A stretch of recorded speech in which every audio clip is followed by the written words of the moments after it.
안녕하세요, 가성비 키달트 가달트입니다. 제가 커뮤니티에도 알려드렸지만 초이카 리뷰단에 선정이 되었고요. 하지만 오늘 차량은 제가 블랙 하울링과 함께 구매한 랜덤 박스입니다. 박스아트에서는 현재 애니메이션에 출시된 초이카와 출시되지 않은 초이카가 있고요. 랜덤 박스의 장점이라고 한다면 기본적인 단품 제품보다는 업그레이드된 초이카를 획득 가능하다는 거. 하지만 랜덤이기 때문에 모음심을 조금 필요로 한다는 거. 부품들을 보시게 되면 디테일이 정말 잘 나누어져 있습니다. 같은 차량이지만 미니카처럼 튜닝도 재미있을 것 같고요. 튜너 파츠도 구매를 해두었으니까 제가 빠른 시일 내에 보여줄 수 있도록 하겠습니다. 트리슐라 플라워 링이라고 초이카 옆에 쓰여져 있는 부분은 기존 초이카에 튜닝된 휠의 이름을 붙여준 것 같고요. 저는 오늘 이 레어템을 뽑고 싶은데 보통 저는 이런 운이 없어서. 그리고 반대편에 현재 애니메이션에 주력으로 출전하는 친구들의 차량이 보이고 있습니다. 기본적으로 휠과 타이어에 튜닝이 되어 있고 랜덤 퍼포먼스 자체가 모터 출력이 좋기 때문에 성능이 기대가 됩니다. 보통 이런 뽑기 운이 없는 편이라서 큰 기대는 하지. 뭐야? 한국 최초? 아니, 세계 최초 레어급 초이카 제가 뽑았습니다.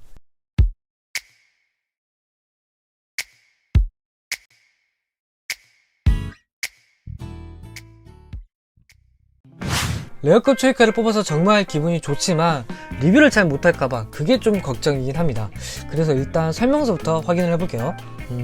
가장 큰 특징으로는 모터가 뒤에 장착이 됩니다. 이건 다른 모델들이 전부 다 모터가 앞에 장착이기 때문에 특히나 이 레어 모델이 조금 더 독특하지 않을까 싶고요. 스티커 같은 경우는 블랙 하울링과 마찬가지로 바디가 두 파츠이기 때문에 스티커도 두 파츠로 나오고 있습니다. 이 프레임 같은 경우는 현존하는 초이카 중 모터가 뒤에 장착되는 모델이기 때문에 저도 궁금하지만 조립하면서 일부는 분해를 해보겠습니다. 바이트롤과 와셔는 기본 제품이고요. 반대로 플라워 링과 휠 타이어는 블랙 하울링과 단순 비교만 한다고 하더라도 재질과 넓이부터가 다르게 됩니다. 제가 이쪽 관련한 부분은 다음 튠업 세트에서 같이 진행할 수 있도록 하겠습니다. 모터 역시 기존에 제공해주는 모터보다는 자력 역시 강한 편이라고 볼 수가 있습니다. 저는 기어를 표준 기어 노란색을 뽑았고요. 바디 같은 경우는 보시게 되면 정말 뭔가 팔콘과 매그넘이 조합된 그런 모습이 조금 보이는 것 같네요. 그렇다면 이 한정판 초이카보다 더 레어급 초이카를 조립을 해보도록 하겠습니다. 일단은 모든 초이카는 앞 범퍼를 먼저 분리를 하고 조립을 시작을 해야 됩니다. 그리고 아까도 말씀드렸지만 모터가 유일하게 아직까지는 뒷부분에 장착되는 타입이다 보니까 부품 호환성에서는 제가 지금 가진 게 없잖아요. 그러니까 조금 조심히 열어보도록 하겠습니다. 괜히 레어급 모델이라서 그런지 뭔가 조금 더 고급스러운 느낌이 개인적으로는 나고요. 네, 개인적으로는 날 뿐입니다. 그리고 윤활체 같은 경우는 제가 개인 물품을 사용을 할게요. 모터 같은 경우는 제가 저번 영상에서는 분해까지 해드렸는데 오늘 같은 경우는 뭐 또 겹치는 부분이기도 하니까 뭐 분해는 하지 않고요. 대신에 분해하지 않는 선에서 윤활제는 제가 주입을 해주도록 하겠습니다. 또 고루 퍼질 수 있도록 살살살 돌려주고 저압 길들이기를 이용해서 길들여 줄게요. 와셔라고 할 수 있는 부분을 결합하기 전에 그 부분도 제가 조금은 발라두었는데 사실 이 부분은 그렇게 발라두진 않아도 큰 상관은 없습니다. 그리고 원래 초이카 제품 자체에 뭐 구리스나 윤활제가 들어가는 제품이 아니기 때문에 이 부분에 대해서는 조금 생략을 하셔도 크게 문제는 없을 것 같습니다. 하지만 조금 속력을 빠르게 하고 싶은 친구들이 있으시다면 아버지 혹은 삼촌, 형에게 좀 윤활제 좀 발라달라고 해주시면 네, 삼촌, 아빠, 네, 형이 라떼는 마리아를 실현하면서 발라주실 거니까요. 네, 발라주실 때까지는 네, 참으면서 네, 기다리세요. 그러면은 네, 이야기가 끝날 때까지 꼼꼼하게 만들어 주시면서 발라주실 겁니다. 그리고 이건 저처럼 실수하시는 분들이 있을까봐 제가 넣어드렸습니다. 모터 스티커가 위를 향할 수 있도록 결합을 하셔야 됩니다. 특히나 이 모델 같은 경우는 나머지 모델은 제가 확인을 해봐야겠는데 그러지 않게 된다면, 그러니까 설명서를 꼭 참고하지 않게 된다면 제가 이 모델 같은 경우에는 차가 뒤로 달렸습니다. 네, 그래서 저는 급하게 바꿔주었는데 이걸 조립 영상 전에 안 보여드리면 저처럼 만드셔서 반대로 달리는 분들이 있으실 것 같아가지고 네, 미리 알려드렸습니다. 저 역시 초이카는 지금 두 번째 만져보는 거기 때문에 엄청 잘 안다라고 표현드리기는 힘들어요. 하지만 미니카나 RC카를 조금 해왔기 때문에 기본적으로 드릴 수 있는 설명이 조금 더 있는 것 뿐인 거지 제가 잘 아는 거는 절대 아닙니다. 절대 아니지만 네, 그냥 저도 좋아하는 편이고요. 그리고 보시게 되면 배터리 홀더는 꼭 나사를 체결할 필요는 없어요. 하지만 해두게 된다면 크래싱 됐을 때 건전지의 탈거를 조금 막을 수가 있겠더라고요.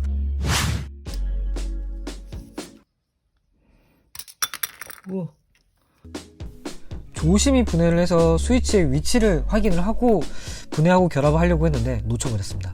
하지만 뭐 고수인 척 확인을 해봤을 때 보시게 되면 오토 스위치가 두 터미널을 연결해 줍니다. 그러니까 온과 오프 사이에 적당히 멀어져 있는 스위치를 오토 스위치가 연결해 준다, 그런 개념인 것 같네요. 다음은 바디에 스티커를 붙일 건데 저는 핀셋을 잘 사용할 줄은 몰라요. 그래서 칼을 멋있게 사용하겠습니다. 이 칼 같은 경우는 제가 칼 등을 보고 뚜껑을 따는 거니까 절대 따라하지는 마시고요. 90년대 이후 한국에서 만든 미니카 중에서 파란파란 미니카가 정말 디테일이나 구조라든지 스티커도 또 도색도 정말 괜찮은 모델이라고 생각을 했는데, 아무래도 세월이 흘러서 그런지 기술력에서 정말 많은 발전이 있었다라고 느껴집니다. 스티커의 재단도 정말 깔끔하다라고 생각이 들고요. 기본적인 바디에서도 부분적으로 도색이 깔끔하게 들어가 있습니다. 이건 뭐 전부 다 제가 도색을 한 게 아니라 기본적으로 올라가 있는 도색이 워낙 깔끔하기 때문에 사실 뭐 스티커를 붙이지 않아도 기본으로만 한다고 하더라도 크게 나쁘지 않을 것 같다는 생각이 들어요. 하지만 스티커 재단이 워낙 깔끔하기 때문에 스티커는 붙여줘도 괜찮다라는 생각이 들고요. 만약 색상이 마음에 안 드시는 분들은 요즘 또 도색 재료가 워낙 괜찮은 게 많잖아요. 뭐 자기만의 색깔로, 색감으로 또 톤으로 도색을 하셔도 나쁘지 않다라는 생각이 듭니다. 앞부분의 V자 스티커 같은 경우 제가 뒤에서 시작을 해봤는데 앞에서 해야 모양 틀이 좀 맞겠더라고요. 그 외 나머지 부분들 같은 경우는 크게 어려운 부분은 없습니다. 혹시나 자녀분들 또는 어린 친구들이 피트박스를 가지고 싶다라고 하시는 분들은 기존에 있는 스티커를 사용하셔도 되고요. 재단을 해서 사용을 하셔도 전용 피트박스를 만들기는 좋을 것 같습니다.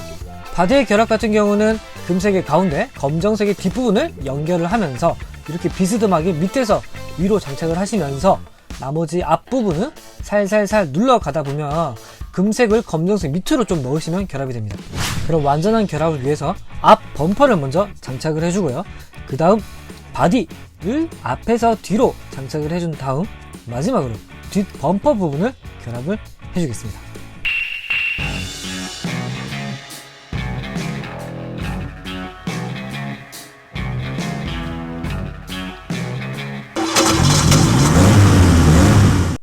바이트 초이카 랜덤 퍼포먼스 1에 등장하는 레어급 모델 섀도우 베이머스 플라워링, 이 모델 같은 경우는 아까도 말씀드렸지만 모터가 뒤에 장착되는 타입이고요. 저는 개인적으로 다 마음에 드는데 휠 색상만 제가 튠업으로 바꿔줄까 합니다. 블랙 하울링과 단순 비교만 간단하게 해본다면 스위치의 위치가 애플 로고 변경처럼 바뀌어 있습니다. 그러니까 좀 위로 올라가 있죠, 많이.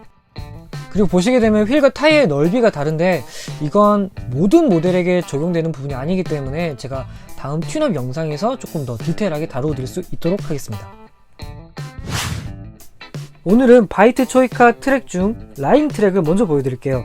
라인 트랙의 장점이라고 한다면 트랙 중에서 가장 저렴하고요. 다양한 장소에서 활용 가능하고 보관도 편합니다. 또 크래싱 트랙과 호환 역시 가능한 제품입니다. 또 보시는 것처럼 라인 자체가 유연하기 때문에 더 다양하게 배치가 가능하고요. 조립하시기 전에 스타터와 스토퍼 구분을 하시고 준비를 하시면 조립하실 때 조금 편하실 겁니다. 제가 조금 헷갈렸거든요. 그리고 라인 트랙과 크래싱 트랙 연결이 가능하다고 하니까 제가 다음에 또 연결할 수 있도록 하겠습니다. 구성품에서 제가 조금 놀랐던 부분은 바이트 초이카가 움직일 때 영향을 받지 말라고 스타터와 스토퍼에 고무 파츠가 추가로 들어가 있습니다. 그리고 스티커 역시 재단이 깔끔하다라는 생각이 듭니다. 사실 붙이는데 크게 어려운 부분이 아니기 때문에 어린 친구들이 하셔도 크게 어려움이 없다라고 생각이 듭니다. 스타터와 스토퍼 부분의 디자인 자체가 워낙 비슷하기 때문에 스티커를 잘못 붙이게 되면 또 떼야 되잖아요. 떼고 다시 붙이게 되면 이게 형태가 이쁘지가 않기 때문에 제가 앞에서도 말씀드렸지만 스타터와 스토퍼 구분을 조금 확실히 해주시면 결합할 때 진짜 크게 어려움은 없습니다. 트랙 치거든요. 제가 기존에 가지고 있는 미니카 트랙은 한번 결합하고 붙이고 할 때마다 힘들어요.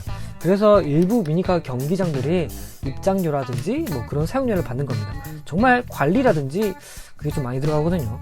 그 전과 비교를 해본다면 바이트 초이카 라인 트랙 같은 경우는 정말 공간도 차지하지 않고요. 만원도 안 하는 저렴한 금액, 그리고 자녀분들과 또 어른들끼리 같이 놀 수 있는 공간 확보도 쉬운 편이라고 생각을 한다면 정말 좋은 아이템인 것 같습니다. 그럼 오늘 같은 경우는 바이트 초이카 라인 트랙을 제 미니카 트랙 위에 간단하게만 얹어 보겠습니다. 따로 고정은 하진 않았고요. 다만 좀 걱정이 되는 건 프론트 모터와 리어 모터 차이인데 모터의 차이까지 있어서 이게 공평하지는 않다는 거.